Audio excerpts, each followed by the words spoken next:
Chris Guzzo here with Matt Howell. Matt. I gotta tell you, I have never been more frightened to record a show. Is it because we're discussing Todd Phillips' Joker Folie? No, I don't know how to say that. Is it the big screen to small screen adaptation of Stephen King's Salem's Lot? Or is it Hurricane Milton that appears to be targeting my house in like 24 hours? It's likely the latter. There's also going to be the, not only are we going to talk about those movies, we're going to talk about the 145 mile an hour wind gusts with some expansion possible. Expansion at 145? Rundown of the big releases on physical media featuring your streaming and Viper video picks of the week. And then Matt and I are going to close out the show by sharing 5 more streaming horror picks for the spooky season. So let's keep me in your prayers, folks. It's another episode of the first run. Matt, I am terrified right now. Let's talk about this. Will cheer me up. Let's talk about Joker 2. Hey, no touching. I'm so proud of you.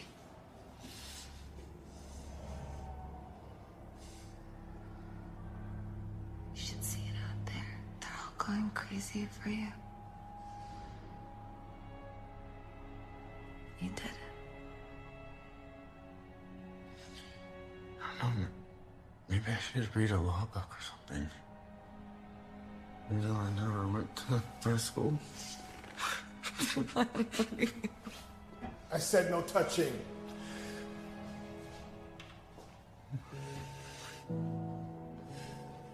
You can do anything you want. You're Joker. It feels like every time we get together, Matt, I hear that. People say, they look at us and go, hey, no touching. Matt, what is Joker 2 all about? So it's after Joker 1. Arthur Fleck. Oh, okay. Arthur Fleck, a.k.a. the Joker, is in... I mean, he's incarcerated. I'm assuming it's in Arkham, right? He is being moved between cells and is being given access to song therapy while he is waiting his trial for murdering 5 people, where he runs into a young woman named Lee Quinzel who is super, super into him, and a, great love story unfolds. Is it weird too? It's never like the Joker. It's just Joker. Right. It is weird. Yes. Because we're adding an air of, I don't know, a feat. I don't know, like an air of importance. It's all right. I'm gonna start the map by saying I went into this clear. I tried. I went in thinking, you know what? I'm gonna give this a shot. I hated that first film. Phillips is trying to do something different. I love different. I love to give an artist his due. Let's see what we got here. I almost walked out of this twice. And I pride myself on never walking out on a film because I want to give the cast and the crew and all the people their respect by not doing that. Plus, you never know what's going to happen. You never know what's going to happen. But I hated this. Matt, what about you? Did you... before I start ranting, what were your thoughts on this film? Yeah, I was not a fan. Although, to be fair, I was not a fan of the first Joker. I didn't see what the big deal was, right? I don't like musicals, so that's already a strike, and yeah. It's not in its favor. Joaquin doesn't have a great singing voice, so he that wasn't selling it. And really, my whole problem with this, not only is it kind of meandering and pointless, and there's way too many dream sequences or hallucinations and all this stuff. The Joker, and this is where I'm going to comic book nerd on you a little bit. The Joker is not supposed to be understandable, right? He is supposed to be kind of this force of nature, maybe not evil, but definitely malicious, right? This like force of malice, and this whole idea of giving him a backstory and showing him that he's this broken down guy, and in some aspects he's kind of pathetic. I guess I see what he's trying to do, maybe trying to take away some of the power of the Joker, and that's not something we should be afraid of, but no, you're not supposed to do that to the Joker. The Joker is supposed to be an enigma all the time. Not enigma, but an enigma. Oh, look at you. I have to protest your consistent use of the indefinite article in describing Joker. Sorry. Fine. Yeah, there's also some things going around online that made me even angrier. Like, I'm not going to name these people. Someone's actually relatively famous and is a writer who's written a film and stuff. But one person like, the film makes more sense when you understand that this sequel wasn't meant to do well at the box office. Amazing. It was intended to be a humiliation ritual to destroy the movie's legacy as punishment for it resonating with the wrong people. And then Todd Phillips spent $200 million of Warner Brothers money to tell the studio and fans to go F themselves as a joke and many think only he appreciates, but I appreciate it too. People will get Joker once the sting wears off. Here's the problem with that. You're ascribing some deep artistic intent to a director whose filmography is tepid at best and has not exhibited any artistic flair or subtle intention in anything that he's ever done. Okay? So now I confess I have not seen War Dogs, which is supposed to be kind of a social commentary film, but again, not really based on anything associated with Phillips, but based on the article about it itself. That Guy Lawson wrote in Rolling Stone about these two guys back in the day.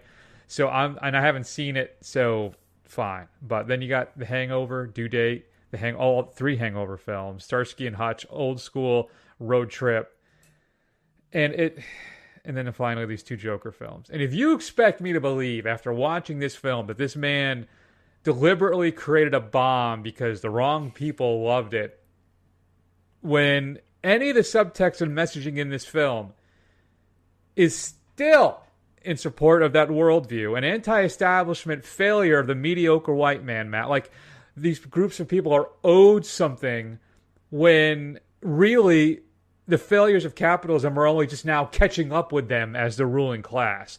Everything else, everybody else has been punished by this shit for decades. And now it's been so corrupted that it's now finally catching up with the patriarchy and the strong part of the white, basically male ruling class.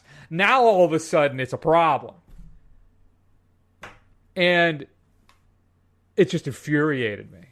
I really, and then just how bad you're going to make it a jukebox musical. You can't even come up with original songs. You got to use a whole bunch of these other classic songs from these other musicals. Like you said, Joe Quinn, jerk, can't, he does not have the singing voice for this.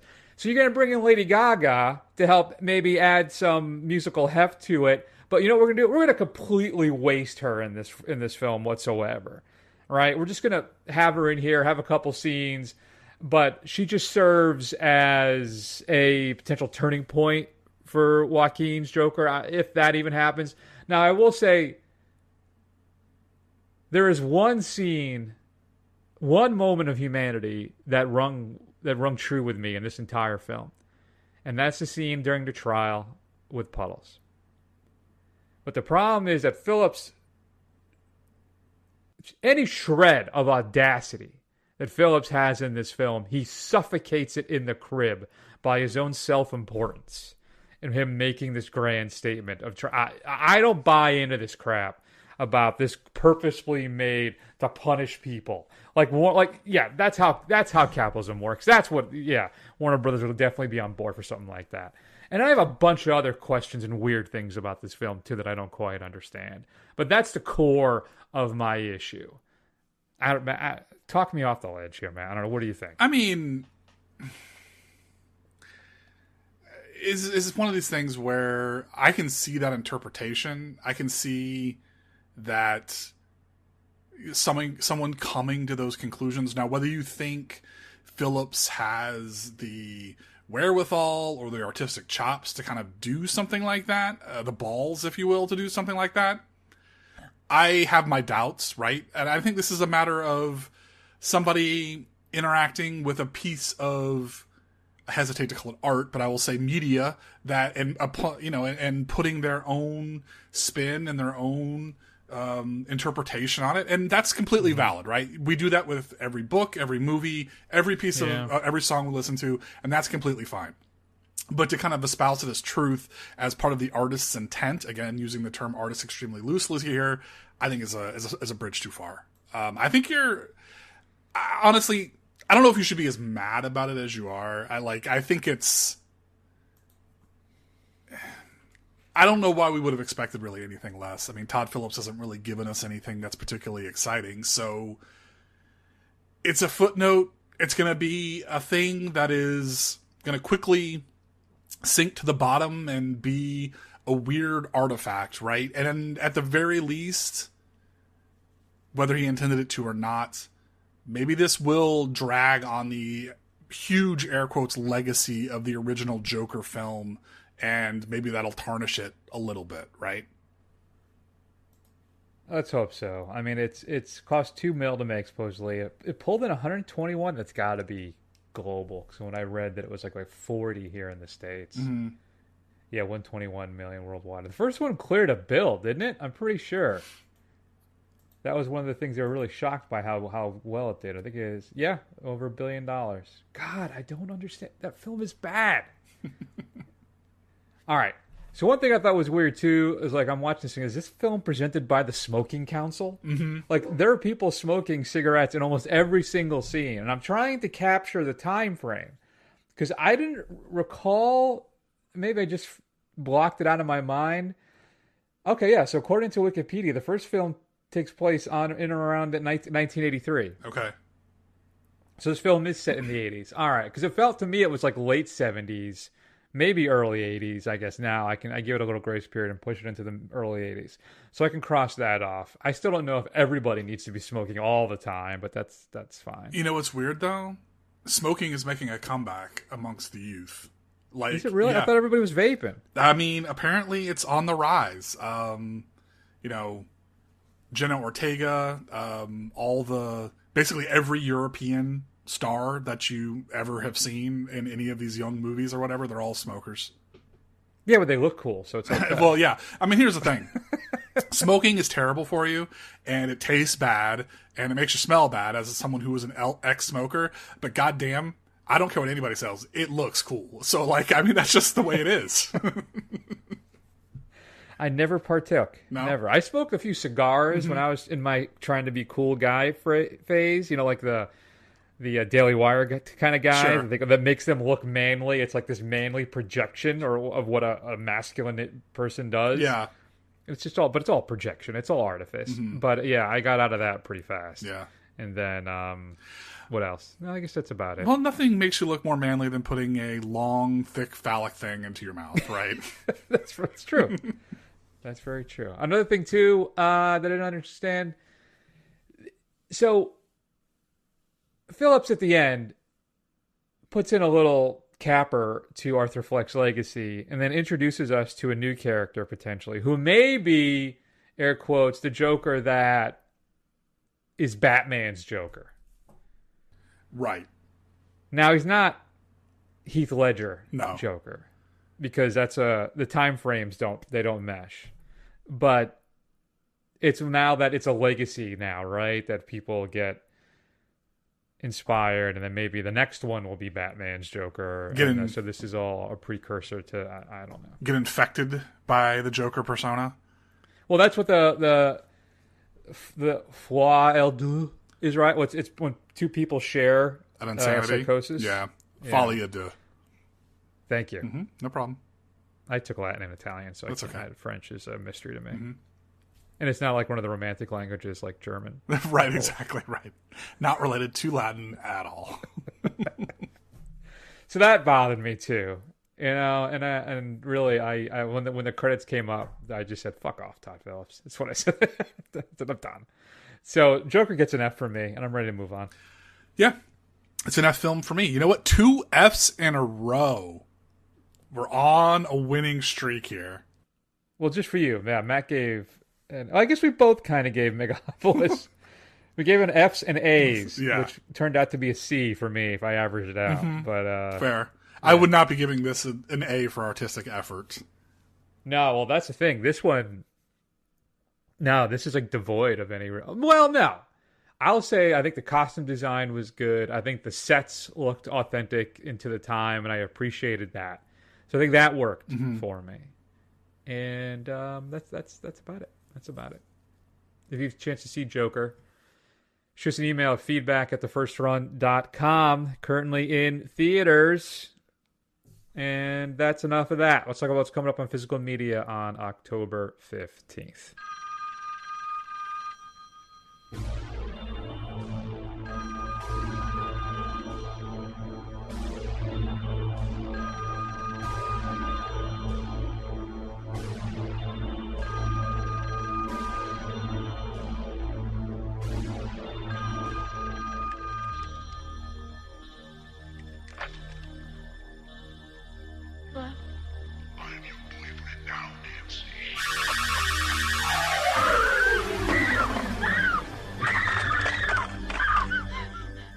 The old tongue-in-the-phone trick from Nightmare on Elm Street is getting released in 4K. You have a traditional, regular, standard edition, and there's a really, I hate to say it, really sweet-looking steelbook that I pre-ordered on Amazon because it looks basically like a VHS copy. Okay. Is the artwork for it. And nice. I just 80s nostalgia, that's how you get me. That's how you hook me every single time. So you can pick that up on October 15th. And then what's after that, Matt? Number 5. Project A collection coming out from 88 Films, Matt. This is a limited 2-disc set, and it is all the... Why isn't this working? Work with me here, baby. This is live. We're doing it live. You get a brand new 4K remaster of the Hong Kong cut, as well as a 4K remaster of the extended Taiwanese cut. And then for part 2, you do get 4K remasters of the Hong Kong and export cut as well. A whole bunch of special features, little poster reproductions, and the rest. So you get both of the Project A Jackie Chan films from 88 Films in this really sweet little 4K set. There's a Blu-ray set as well, though. So if you're not a UHD fan, nerd like myself. 4. Criterion is putting out a couple films. First up, we're going to have Demon Pond. Outside of a small village in Japan, a mysterious pond is inhabited by mythic creatures. Their story is of revenge, tragedy, and the power of real love. A classical tale which translates wonderfully to film. You can get a 4K or a Blu-ray on that. The 4K restoration is supervised by the director, Masahiro Shinoda, as well as actor Thomas Burrow Bando. New interview with a film scholar, Dudley Andrew, and another program on the film's effects. Can you hit it from there? I got 3 shots. That's enough. Can't argue with a confident man. Criterion is also putting out Pandora's Box. It's a 2K restoration on that one, a brand new one. Pandora's Box, I think, was like, what? Is it in the first, 20, 30 spine numbers? I can't remember now. But it features 4 different film scores to choose from, audio commentary, a Looking for Lulu, Louise Brooks, a documentary by Hugh Monroe Neely, and a rare interview with Louise Brooks as well. And you can finally pick that up. Not finally. I think they just published a new version of it there on Criterion, Matt. That's a number 2. One of my favorite films being released in 4K. I waited forever for the Blu-ray, which I think came out about a year ago, and I snapped it right up. Well, guess now who's going to have to double dip. And that is Rian Johnson's Brick, which is a film noir. It's like a hard-boiled detective film, but set in modern times in a high school, featuring Joseph Gordon-Levitt. And everybody talks, though, like, it's The Big Sleep, even though they're all high school kids. And I adore that film so much. And a fantastic score by, I think, Nathan Johnson, Rian Johnson's brother. I love that. I love that film. I saw that at the Cine Studio in Hartford. And then I actually still have it to this day. It's a little fold-out, 3-4 page card that has, definitions or translations of all the noir dialogue throughout the film with little mini posters kind of each character. Just absolutely adore Brick. So I'll wait for it to go on sale though, man. I'm not insane. I'm not just going to buy it for $25. I'll wait for the next Kino sale, pick it up for $15. And then finally, there can be only one. All right. I'm going to double this as the Viper video pick of the week as well, because this thing is insane. It's massive. Available from Dark Sky Films. They have put out the Texas Chainsaw Massacre probably in a dozen different iterations over the years, but it's the 50th anniversary of the film this year. So they have that same 4K disc that's already been available. They're including the Blu-ray as well, includes audio commentaries, Toby Hooper, of course, and actor Gunnar Hansen, and the cinematographer Daniel Pearl on one of them. Another one with Marilyn Burns and some of the other actors. One solo with Toby Hooper, and more. They're also including 2 new featurettes on the restoration of the film in 4K, as well as all the merchandise associated with the film, which probably for Dark Sky is just showing pictures of everything every time they put this film out in some capacity. But there's a feature-length documentary as well. All the archival features are included on this set as well. But what's really interesting about it, Matt, is that it also includes, I believe, a VHS copy of the film, which is kind of fun. And then the case, it comes in a big box, but the case for the Blu-ray, the 4K, it's a chainsaw. It's a small chain, but it's a replica of the chainsaw with blood splatters and like 50th anniversary markings on it. You should definitely check it out. So if you're a TCM fan, you may want to pick this up. I bought this on, I think I got the 4K like last year, so I'm not going to double dip this. Where would I even put the damn chainsaw? How do I explain that to the wife? I'm not even sure. So, but yeah, if you're uninitiated or if you don't own it yet, this may be the one to get. Some other stuff being released in 4K, Matt. The Ring is being released, as well as a Steelbook. I'm sitting tight. There's a UK import on this I'm trying to get my hands on. That looks fantastic. It's a Steelbook, but like a slipcase and a whole bunch of other featurettes that are not included on this domestic release. I'm going to say it, Bomb, Cowboys and Aliens, with Harrison Ford and Daniel Craig. American movie, a first-run favorite, the documentary about the Coven, is being released in 4K. Romero's Land of the Dead, and then the Hitchcock classic To Catch a Thief. And then finally, you can get Thanksgiving in 4K in a Steelbook. Matt, what should we be streaming this week? So since we're going to be talking a lot about spooky season films to watch in the next segment, I'm going to recommend Dee Dee, a film that came out, I think, earlier this year. It's 2008, during the last month of summer before high school, and an impressionable 13-year-old Taiwanese-American boy nicknamed Dee Dee learns what his family cannot teach him: how to skate, how to flirt, and how to love your mom. It's a cute little coming of age as a first-generation American film, independent film. It's available on Peacock. It's a sweet little, coming of age story that'll resonate with a lot of people. Nice. And then I think we need to update people on the Rotten Tomatoes score game. Okay. We are still 2-1 in my favor because Matt and I have overguessed for the last couple films. Gotcha. Megalopolis, I had 59. You had 55. This week, Joker, I think is hovering in the 30s. Yeah. I had it at 47. You had it at 40. Okay. Wow. Thanks, Todd Phillips. So, yeah. How many more do we even have? 3 films left. Yeah, we have Venom: The Last Dance, Gladiator 2, and Nosferatu. Okay. So, still, it's anybody's game still. So we'll see how it goes. All right, let's spend a few minutes, Matt, and talk about the latest adaptation of Salem's Lot. I think I'm sick with something. How long you been sick? I'm not sure. I passed out after a funeral. I'm not sure how long I was out.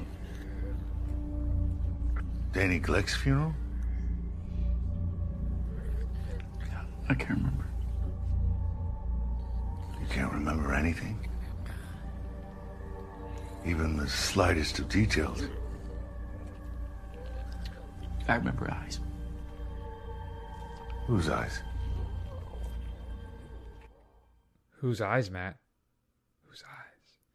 Nepo baby Louis Pullman, that's right, I said it, stars as Ben Mears. I was watching this film, I'm like, why does this guy look familiar to me? Then I remember, he's the guy with the big junk in Maverick, Top Gun Maverick. Gotcha. I think that's the joke in that film, right? Because his name is just Bob. That's his call sign. Mm-hmm. And I think it's the joke is that he's packing some heat. Or I'm just projecting that because of my own personal issues. I'm not sure. And then I saw this film, and I'm like, why is this cat? And then I saw that, he's okay. Well, he was Bob in Maverick. I'm like, Louis Pullman. Oh, he looks like Bill Pullman. I'll bet you that's his kid. Mm-hmm. Sure enough, He's Bill Pullman's offspring. He plays writer Ben Mears, who returns to his childhood home in Jerusalem's Lot. He's looking for inspiration, Matt, but what he uncovers is that the town is beset by vampires. And I watched the OG Salem's Lot, the one with David Soul. I've had the Blu-ray for a long time, and I wanted to check it out. The Toby Hooper directed film. I'm going to tell you, and Bonnie Bedelia, I actually tweeted about the two. Like, I was obsessed watching Bonnie Bedelia because she looked like classic Hollywood beauty in this film. And then Soul's good in it. The whole thing, the atmosphere. I got to tell you, for a 3-hour TV movie, it had some good scares. I think the vampire design is great, right? So it worked. I enjoyed it. And then I was going to watch the Rob Lowe, Donald Sutherland one because it was $5 on iTunes, and I'm a sucker for Donald Sutherland. But I'm like, no, I'm not going to do that. Maybe I still should, but what happens, the hurricane stuff started to come in, and my whole weekend got blown up. In fact, we almost didn't even get Salem's Lot on the show this week because of it. So, Matt, are you familiar with the source material? Have you read the book? I have. I've read it twice, actually. So how does it adhere to the book? Is it closer to the Toby? Have you seen the Hooper film, right? I have, but it's been a long time. All right. Well, then I won't ask you that. But how does it work for you? Now, this is noticeably shorter. Though from what I read, that Gary Doberman, who wrote and directed it, originally had like a 3-hour cut of this film, and they trimmed it back to 113 minutes. Okay. So how does it wrestle with the original material? Is it pretty faithful? Because I understand that was Doberman's intent. Yeah, it actually is pretty faithful in the sense of the stuff that happens and when it happens. I will say that the charm of the book is kind of twofold. Some of the scariest scenes in the book are kind of absent from this. Like, I think one of the best scenes in the whole thing is when the two brothers are taking a shortcut through the woods, and that's all told from their perspective. So like, it's completely different, and it's much more scary in the actual book. But I think what this is missing really is what makes the book good is that it's like chapters are told about people through the town and how they basically get taken by the vampires, right? And it's like it's all told from all these different perspectives. There's a through line of Ben Mears, but there's like, there's a thing about the real estate agent, and there's a thing about the guy at the dump and things like that. So that was what really made it so good, and it's a lot of that's missing here. Yeah, it does feel there's much more traditional narrative structure to this film than something like that. But I guess it may be more difficult to adapt a book like that. Right. That'd almost have to be like maybe an anthology series or something like right. that. I don't know. But it's... All right, so I've been very negative, and I want to stop that. It's difficult sometimes. So I was like, there are some nice moments. Like when Mears and Norton are having their little thing together, right? And the woman who runs the boarding house knocks on his door and says, oh, hello. Like she's not supposed to know she's in there. Right. She's embarrassed, and he crosses the camera, and she drops down from embarrassment. That's a nice touch. Right. Right? There's little moments like that kind of throughout the film. But this film, unfortunately, just feels very cobbled together. I found the script to be very amateurish at times. Right. Now, Doberman wrote this. He's also written a bunch of horror films. He's written every one of the Annabelle films. He wrote both It films. He also wrote The Nun. He didn't write The Nun 2. I'm sorry. He produced it. He wrote the first Nun, which is not good. And The Nun 2 is even worse. He wrote, directed, and produced this. He's also writing an Until Dawn, which I believe is an adaptation of a video game series, which I have not played. But it's just bad, unfortunately for me here. And I think what bothers me is that things kind of escalate in the film, but there's never any character development.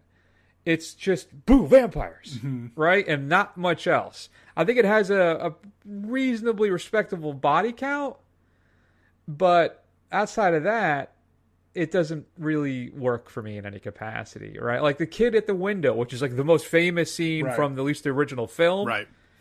That's here, but it's not as scary. And also, too, doesn't the vampire cheat? Aren't you supposed to be invited in? You can't manipulate the person into opening the window to let you in. Yeah, I don't know. No? I don't know. But I think what it was he was already invited in because in an earlier scene, like that kid and his little brother were at Mark's house. So it must carry over, I think. Yeah, I don't think so. I think it's once you're a vamp. Now, there are a couple of interesting things they do, like even though it's kind of cheesy in an 80s kind of way, that where anytime you assemble a cross or you have a cross, it lights up when there's a vampire in the area, which I kind of, it's stupid, but I enjoyed it. Yeah. I love Bill Camp. I think he is always watchable. I think the effects in this are solid, but outside of that, I don't really, this is pretty forgettable, unfortunately. It's just too much. It's almost like an action vampire horror film because the vampires are just surrounding him, stalking everybody, and it loses any kind of mystique. And I think the problem is that, again, there isn't really any character development, so you don't give a crap about anything that happens to anybody. Yeah. I think Chris is spot on. There isn't a lot of character development, and I think one of the big things that they miss from the novel is that they don't focus enough on Ben Mears, really, even though, which is weird to say because he is the main character in it, but they don't give you enough of his motivations and stuff, and they don't really focus on as much as of the kid, Mark Petrie, which is the other main character, and how the two of them, they kind of come together, right? And that's like the through line of the thing. So I think you're right. I think they're trying to throw too many of the scary bits on screen, right? And they want to show you the gee whiz stuff. And I think, you know, the character design looks cool. The vampires look cool. Like them kind of like standing on the rooftops in the mist is like a cool shot and stuff. But you're right. It doesn't have, it's just kind of lifeless, you know, no pun intended, but it's inert. So. That's disappointing. Or was it? Too? That really, I was disappointed by. Richard Straker in the two films. Again, I haven't seen the TNT version, but it's Donald Sutherland. Right. So I'm going to tell, without seeing it, I can guarantee you it's an interesting and fun performance. Sure. And the original one is James Mason, who is a blast to watch in that film, right? The guy here, Pillow Aspect, is a non-presence. Sure. And his performance, again, is amateurish. I mean, it's bad. Yeah. And which is disappointing for me because, like I said, from the original Hooper film, Mason is one of my favorite characters in the film. But that's because it's James Mason doing James Mason. So that was a big disappointment. And again, too, the Barlow, the makeup effects in here didn't work for me as well as the Hooper version. It didn't. I didn't think it was as good. Yeah. Yeah, fair. I mean, it's crazy because that film's like, what, 30, 40 years old. Yeah, they're very slick, but you're right. And even though I guess objectively the effects look quote unquote better, they're slicker, they're not as effective as the ones in the 80s were. And I don't know why that is, but there is, like, even when I knew what was going to happen, when that little kid comes out of the mist in that original version, that shit is scary. Like, I don't know why it is. It just gives you the chills watching it. Yeah, it's just a testament to Hooper. So, all right, man, I'm giving Salem's a lot of D. I was just disappointed by it. Yeah. And like, King was pushing it, I guess. You really enjoyed it. But I guess I can see why this has sat on the shelf for 3 years. I know part of it was the pandemic. Right. And then they said, well, Max needs content because we're ramping this up. But then they didn't put it out forever. Right. So, right. Yeah, I'm going to give it a D+. I'm going to be a little more generous. Maybe that's just rose-colored glasses, but it's not great. Yeah. I can't remember. Where do you fall? Now, when it comes to the list of monsters in movies, I think my number one is zombies. Okay. Where are you? Is it vampires, werewolves? I can't remember. Yeah, werewolves were always my favorite growing up as a kid. And I think zombies are probably number 2. But I think vampires are relatively low on the list for me. They can have really good stories, but you can go pretty severely wrong with vampires. I think we have a few werewolf movies coming out next year too. That's exciting. Well, we got the Wolfman at the very least. Absolutely. So, all right, folks. Have you seen Salem's Lot, which is currently streaming on Max? Shoot us an email at feedback@thefirstrun.com. Matt, let's wrap up the big show. I gotta, put boards up on my windows and figure out what they're gonna do. Hopefully, I'm gonna have a house in a week. We'll have to see what happens. But let's give you some 5 streaming picks for the spooky season. Here we go. Here's one that didn't make the cut for me, but it is a favorite. Humans are such easy prey. Let her go! Oh, I will. Beyond her wildest dreams. She will go into my mind, and I will go into hers.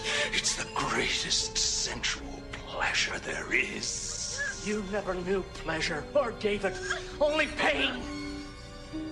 You are evolving into a being being that has never existed before. I'm Crawford Tillinghast. Let it happen, Crawford. No! Let it out. So, Matt, Brian Usna produced, Stuart Gordon directed, continued their streak of great films with Jeffrey Combs, Barbara Crampton, and Ken Foree in this one in From Beyond from 1986, a fantastic little H.P. Lovecraft adaptation. I remember watching this when I was a kid, I think renting the VHS and being really creeped out by it. They come up with this, the scientist comes up with this machine called the Resonator that allows you to see other realms and other dimensions or something like that. And what happens, though, is you're able to cross over and then things go horribly, horribly wrong. Lots of great kind of little practical, creepy little effects in that film. Gross, though. Gross, but in a good kind of way. Right.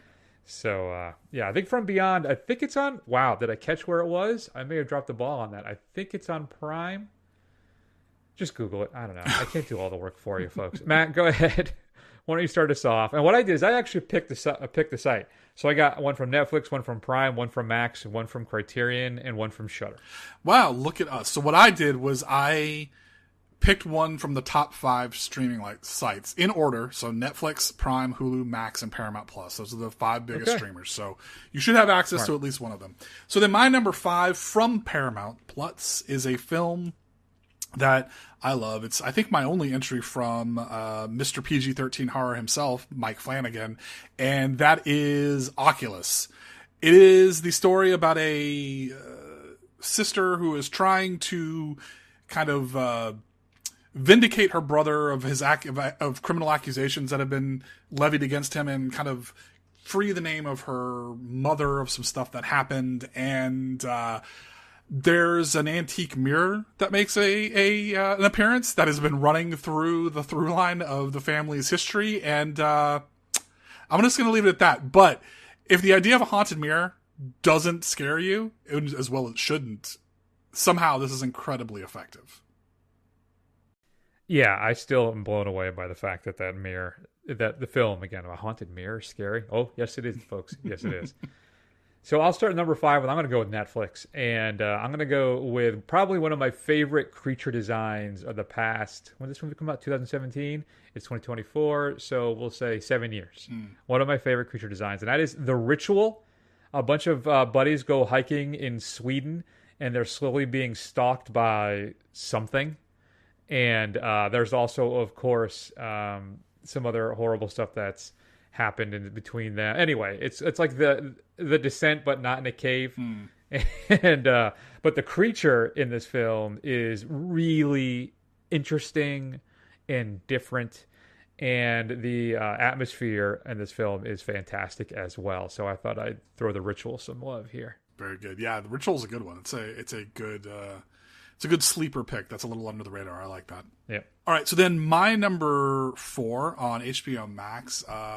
Let's say you have to watch some horror movies with some kids, right? That are older kids, but they're looking to take their first steps into the horror genre. So I'm going to recommend on Max Toby Hooper's Poltergeist, with a dash of Steven Spielberg production about a film in Southern California, or a family in Southern California that is experiencing strange things that are happening in their house and centered around their youngest daughter. And things begin to escalate. And for a PG horror film, there's a lot of, ghosts and jump scares and like just creepy stuff like the clown and the tree and all that kind of stuff. But there's also some really terrifying things in this. And it's basically walks you right up to the edge of what a tween may be able to handle. And I think it's a good foray into the horror genre to see if it's something they're going to stick with. Yeah, I'm always shocked at the rating of that film. I think it's terrifying. Yeah. But all right. Yeah, I'll never get that. So I'm going to go next with Prime. I really struggled with this. I'll mention the rest of them in an honorable mention. There's a couple of good ones in here, but I'm going to go with Eden Lake. Kelly Riley and Michael Fassbender are vacationing at a cottage, and they are basically stalked by some kids who have some really horrible plans for them. I think The Strangers, I guess, but pre-Strangers, and I think a much better film.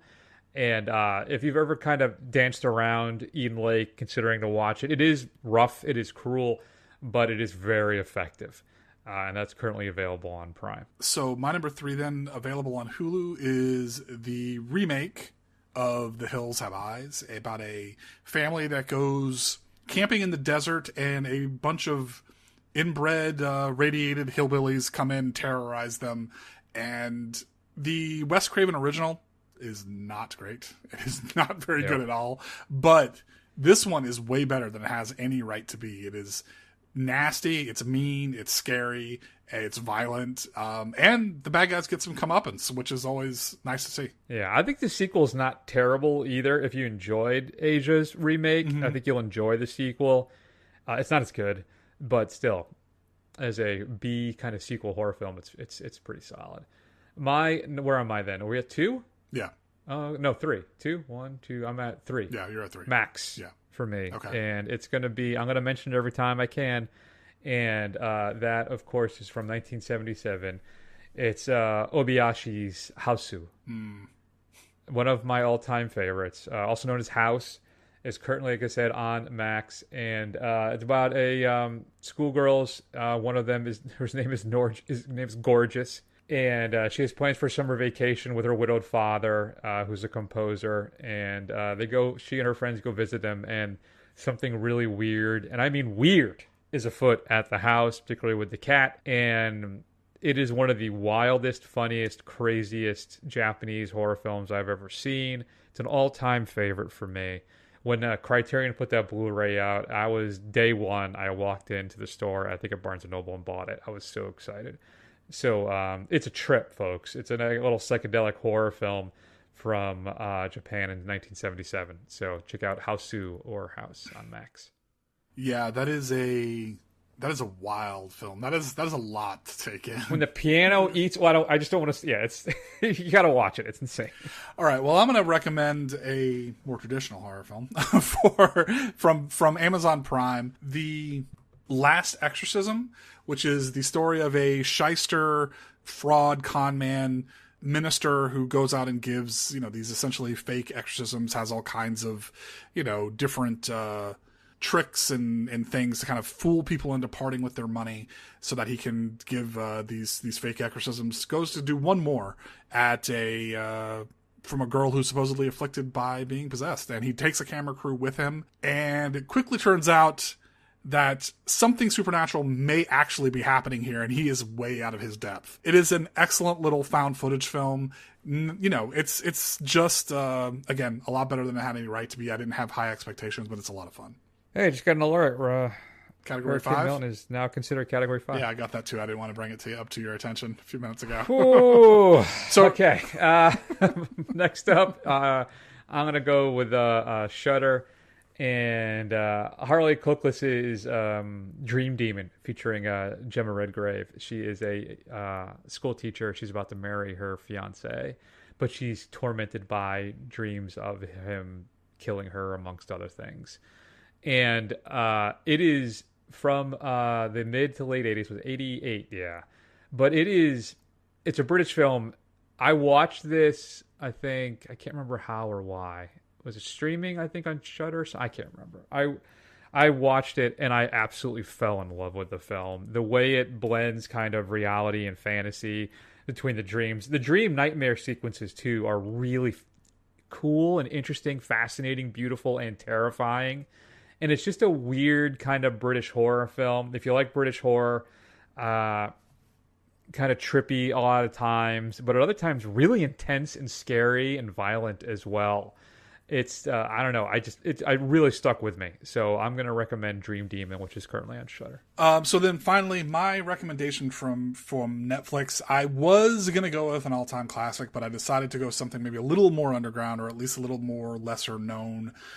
So The Autopsy of Jane Doe stars Brian Cox, which is good, and Emile Hirsch, which is less good. But basically they play a father-son duo who are morticians and also act as the coroners for a small town. They get the body of a young woman, a Jane Doe, and they start going through the process of trying to identify what killed her, what was the cause of her demise. And as they go, things get weirder and weirder and creepier and creepier. It is it's a pretty cool little underground horror film. I don't want to give too much away, but I thought the final twist I think was pretty good. And also don't watch it with your kids because there's a lot of nudity in it. Because basically the titular Jane Doe is on the slab the entire time. Yeah, I've heard about it. I have not had a chance to catch up with it. Maybe I'll try and remedy that then this October. So then my number one is going to be, first off, I want to tell you, I think Criterion Channel is knocking the Halloween stuff, the horror films, out of the park. They have like 5 different sections right now. They have a Giallo section. Ooh. They have a Cronenberg section. Nice. They're doing witches. They're doing classic kind of 80s special effects horror films. And then a whole section on Japanese horror films as well. Pretty much anything you can think of to run the gambit, you can find there. I will say Prime has some good classic stuff on there, like Texas Chainsaw Massacre, all that kind of stuff. And Netflix has like Exorcist, fine. But Criterion, man, is doing it for me. And if I have to choose one, I watched this about a month ago and finally caught up with it, and I loved it because I bought the 4K of it, which I think is only an import from England. And that is Bava's Blood and Black Lace. Considered to be the Giallo film, the granddaddy of them all. And the first time you really see kind of those bright colors contrasting with kind of hyper violence. And you could see I'm watching this thing, Matt, and I see all the influences for all the films I've seen afterwards up to today in this movie. You have the masked killer, you have the twist ending of who the killer may or may not be, what happens, all that stuff. It is, and it's got this great little musical score, a little jazzy influences as well.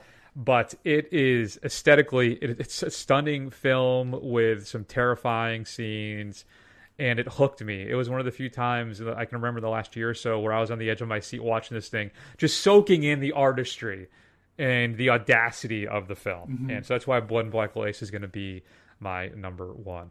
Any honorable mentions for you? Yeah, there's a ton of honorable mentions. So Psycho is available on Netflix if you want to go something super stone cold classic. The Blob, 1985, is available on Paramount. And you also get the original Nightmare on Elm Street. All of them are available on Max if you're so inclined to watch them. Yeah, all the Saw films are on Max too. I don't know if the unrated versions are. Last year they were. Mm-hmm. If you clicked on the Saw film and the bottom of it, you scroll down and the unrated version would be there. I confess I have not checked to see if that was the same case this year. I did watch Jason versus Freddy yesterday while I was prepping all of our food for the hurricane so we can just pack up and go. Sure. And I enjoyed it. Yeah. I was... First off, it's got a lot of good kills in it. It has a good level of gore in it. It is relentlessly dumb at times, but still, I think if you're looking, it's a good combination of Freddy and Jason, much more so than I think that I remembered at the time I watched it. So, what else? I have some stuff. It Follows, Matt, is on Netflix, but it's leaving soon. But it is on Prime right now. Okay. Evil Dead Rise, yep. I would recommend as well. And then, you know what I liked a lot? The Babysitter is on Netflix. Yeah, that's fun. I would recommend people revisiting that. I didn't see the sequel. I didn't see it either. But the first one's pretty good. And then for your kind of found footage internet movies, Unfriended is on Netflix as well, which I think is a lot better than you might think it is. And then I think finally, just on Prime, but a couple other things. Dark Place. Don't forget Garth Marenghi's Dark Place is on Prime, folks. And then The Menu, which I rewatched like 6 months ago. Mm-hmm. Holds up really well. And then, I got to give some love to my horror anthologies. The House That Dripped Blood is on Amazon Prime as well. This is, I think it's an Amicus film. Peter Cushing and Christopher Lee both star in 2 separate feature shorts in that film. So that's it, folks. That's our horror streaming picks for this spooky season. Maybe we'll do more. We still have a couple weeks to go. I have no idea. Our final segments aren't set. And I don't even know if we're going to have a show for next week. We'll have to see. We're going to play it by ear. Yeah. So fingers crossed. Hopefully everything comes out okay here. Shoot us an email, feedback@thefirstrun.com. We'd love to hear your thoughts. What would you recommend somebody watch this Halloween season? Matt, what's coming up next week on The Big Show? So we're going to check out I think one of the great wives of this film season, Saturday Night, the story of the first airing of Saturday Night Live. And then we're also going to try and catch up with the latest, speaking of horror anthologies, VHS Beyond. All right, let's hope that all comes to pass. In the meantime, you can check us out on Facebook, Twitter, Instagram, YouTube. Do a search for The First Run. Scroll. Then eventually it'll show up. Head over to Apple Podcasts and give us a review. It'll help other people find the show.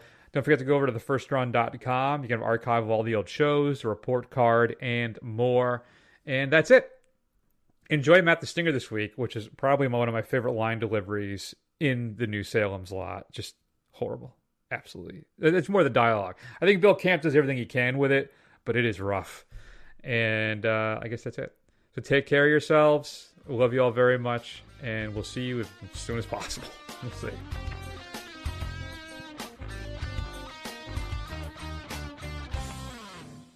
I know how it sounds. The idea that Mike Grierson is some kind of, Jesus, creature of the night.